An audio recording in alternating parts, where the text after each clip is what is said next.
Hello everyone. So today we will discuss about unsafe CSOM or etiquette type of CSOM or also the dangerous variety. Let's try to understand this with the concept why it is known as unsafe.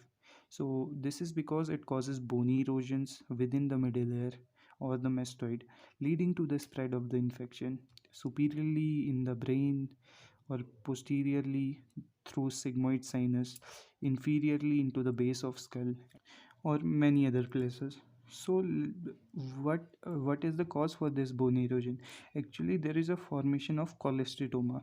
This cholesteatoma is an epidermal inclusion cyst, okay, that is formed up of keratinoid stratified squamous epithelium, and this causes the bone erosion because of activation of osteoclast.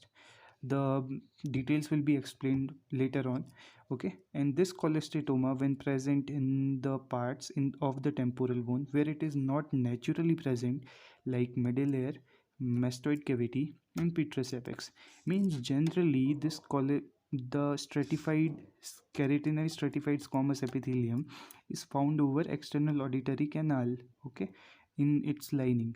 If anywhere else in a temporal bone it is found, it may lead to cholesteatoma, and most common side are these three. Now let's try to understand the structure of cholesteatoma. Let's consider this square part as a bone, and this cholesteatoma is invading over this bone. This peripheral part is what is stratified squamous epithelium, that is keratinized, and in the center of this inclusion cyst we have keratin debris that appears whitish to yellowish. Okay, so this is what is cholesteatoma that causes the danger in the CSOM, leading to an unsafe CSOM. Now, what are the types of cholesteatoma? It can be congenital or it can be acquired. Let's try to understand the congenital one. So the congenital type of cholesteatoma is most commonly found over the anterior-superior quadrant of the tympanic membrane. And to explain the congenital cholesteatoma, Levinson's gave criteria, and that we are going to understand by this image. So the first criteria is that the whitish mass that we are seeing over the middle ear, we will see it medial to the tympanic membrane, and the tympanic membrane will be intact. So a mass in the middle ear while the tympanic membrane is intact. The second point is that the pars flaccida and the pars tensa are appearing normal. The third point is that there will be no perforation or otorrhea from the ear, as we are seeing in this image. And the fourth point is that there should be no otologic procedure before this cholesteatoma has occurred. And the fifth point is that ASOM is not a exclusion criteria for CSOM. Means if the patient has suffered from ASOM, he will have a perforation, as we know, but this cannot exclude that patient can have cholesteatoma. This is because ASOM can in ASOM, if the patient resolves, the tympanic membrane may heal and there will be no perforation in tympanic membrane. So congenital cholesteatoma can be present in a person who is having ASOM. So these are five criteria of Levinson. Let's revise it briefly. Intact tympanic membrane medial to which there is a white mass, normal pars tensa and pars flaccida, no perforation over tympanic membrane, no otorrhea. The fourth point is no pre-procedure otologic procedure. The fifth point is ASOM is not an exclusion criteria. So these were the Levinson criteria, and this was congenital cholesteatoma. Let's move further to the acquired cholesteatoma. So acquired cholesteatoma can be a primary one or the secondary one. So the primary one is the one in which there is no perforation. Let's try to understand with secondary. Secondary is the one in which occurs secondary to the perforation, means a perforation occurred in the tympanic membrane, following which this type of cholesteatoma occurred. But in this case there was no perforation. Now this is what we need to understand. If there was no perforation, how could, let's read. So this is the middle ear, this is our external auditory canal, a schematic diagram. This is the tympanic membrane, okay, this is over the ear, this is the eustachian tube, this is the middle ear, and this we are watching is the tympanic membrane, and this is the malleus. Here will be incus stapes, and this will be the inner ear. Not of our concern right now. Let's go on to what we need to see. So this is the middle layer, and this is the normal tympanic membrane. So how is it possible that there is a normal tympanic membrane and a cholesteatoma occurred medial to it, as occurring in primary cholesteatoma? Because there is no perforation. In secondary cases there is perforation. We might feel that the infection is going and then there is occurring cholesterol, but in primary this doesn't occur. So how in the primary this is occurring? So we came up with three theories: the Whitmax theory, the Sarday's, and the Reuda's theory. So let's try to understand with the Whitmax theory, which is the most accepted theory for primary cholesteatoma. So this is a tympanic membrane. This is the middle layer. Here will be a eustachian tube draining into nasopharynx. So consider if there is a blockade in our eustachian tube. This blockade in eustachian tube will lead to a negative pressure within the middle layer. This negative pressure will retract the tympanic membrane. Okay, so consider now a situation that negative pressure has increased a lot. So there will be a retraction pocket formed, and this retraction pocket will move above the malleus here.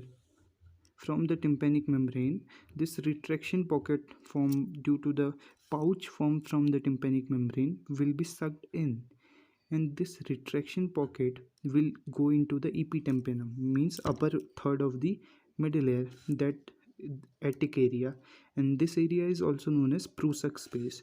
So the Prusik space in the epitympanum is the most common site of primary cholesteatoma. Now uh, when this retraction pocket forms, the keratinized epithelium, squamous epithelium, can grow over here, and this forms a keratin plug over here, means a keratin plug is formed within this retraction pocket, and now everything will become very easy.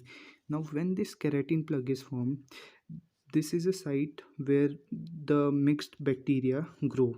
Okay, the mixed aerobic and anaerobic bacteria, this becomes a suitable site for them to grow, so they grow over here in the keratin plug. Okay, and cytokines. Okay, and these cytokines and interleukin that are released because of this keratin, because of inflammation that occurs after the bacteria invade here, these cytokines and interleukin activates our osteoclast. Okay, and the activation of osteoclast is the one which is causing bony erosion over the wall of these middle layer. Now at the same time, let's try to understand why this condition is known as atticoantral. So a retraction pocket is formed over the attic. Now from this attic, we know that attic means the upper part of the middle layer. So here only there is a connection connecting our uh, uh, a foramen that connects our mastoid cavity to our middle layer cavity. So a retraction pocket, if for a long time happens to be there, it can move forward and go up to the mastoid, and this will lead to a type of, and this is why it is known as atticoantral type of cholesteatoma, because it can grow up till there, and this is the reason why it goes till the mastoid. So this is what we needed to know about Whitmax theory. The second theory is the Sarday's theory. This is very easy. The Sarday's theory of squamous metaplasia. So this theory states that because when there occurs nasopharyngeal infection, this infection reaches middle layer, and when it reaches middle layer, it changes the columnar ciliated epithelium of our middle layer to squamous type, means our epithelium of middle layer undergoes metaplasia to a squamous type, and this tells us how a cholesteatoma can be formed. The third theory is Reuda's theory. Now Reuda's theory, let's try to understand it. So this is our middle layer. Okay, let's try to understand this part. Just this is our middle layer, this is the tympanic membrane. So what happens is that when there occurs an infection of tympanic membrane or our inner part of the external auditory canal, the tympanic membrane is infected, and the basal cells of tympanic membrane get infected, as well as the subepithelial tissue of the tympanic membrane infects. And later on, when this recurrent infection occurs, there occurs the erosion of basal lamina, basal layer, and the cholesteatoma can grow inside. So this is what is Rude's theory of basal cell hyperplasia. After the infection of the basal layer, there occurs their hyperplasia, and then the cholesteatoma grows within. Okay, this is what is primary cholesteatoma, and the most important theory was the Whitmack's theory, which we discussed right now. Okay, a formation of retraction pocket leading to release of cytokine interleukin due to infection from mixed organism that leads to formation of osteoclast that leads to erosion. Now let's try to understand the secondary cholesteatoma. Now secondary cholesteatoma occurs secondary to perforation. Okay, and this perforation will be marginal or total. Means marginal or total means it will involve tympanic annulus. Okay, and when tympanic annulus involves, the cholesteatoma can easily grow inside. Let's try to understand how. So with this diagram, we will try to understand how the secondary cholesteatoma is occurring. So this is the tympanic membrane. These are the perforation, and we will draw the cross section from this part, the marginal part. So these are the three layers of the tympanic membrane: the epithelial layer towards the external auditory canal, the endothelial layer towards the middle layer, and the middle fibrous layer. Now let's consider that this cholesteatoma keratin is growing. Okay, and there is a perforation in the middle part. Okay, showing by this shown in this area. So if there is a perforation, the keratin will try to grow inside, but it will be limited by contact inhibition from our endothelial layer if the perforation is in middle. But if a peripheral part is involved and there is an endothelial damage, there will be no stop for this keratin plug, and it will grow, and it will cross the endothelial layer, and then it will reach middle layer. This is what occurs if there is a peripheral perforation. There will be no contact inhibition, and if there will be no contact inhibition, the keratin will reach in the middle layer, and it will lead to a formation of secondary cholesteatoma.